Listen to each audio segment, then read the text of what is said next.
بسم الله الرحمن الرحيم الحمد لله رب العالمين ولا ليال بعد كلمة دينا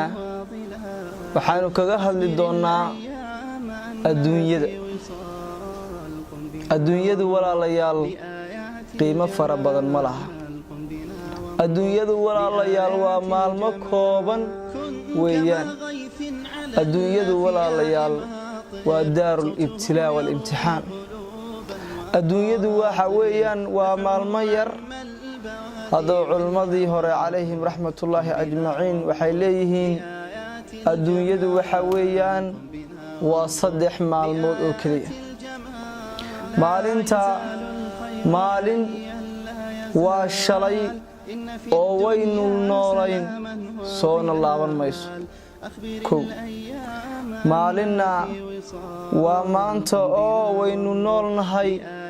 daa'imina mayso oo way dhamaanaysaa maalinna waxa weeyaan waa bari oo garan mayno saynu ahaan doono ma noolaanana caafimaad qabma ku gaadhana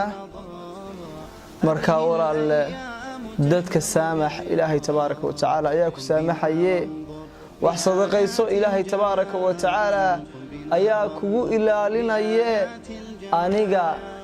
iyo adiga iyo dhammaanteenba waynu guuranaa imaam Dandaawi calayhi raxmatullaah wuxuu leeyahay liddatul macaasi yani macaasida markuu hadlay adduunyada macaasida adduunyada lagu sameeyo way dhamaanaysaa laakiin ciqaabteeda ayaa hadhaya يعني عباداتك iyo طاعاتك adduunka lagu sameeyana mashaqada iyo dhibteedu way dhamaanaysaa laakiin se ajirkeeda ayaa hadhaya ilaahay tabaaraka wa tacaala waxaanu weydiisanaynaa yani khaatimo wanaagsan ilaahay tabaaraka wa tacaala waxaanu weydiisanaynaa janno ilaahay subxaanahu wa tacaala naar baan ka magan gelaynaa آمين يا رب العالمين سبحانك اللهم بحمدك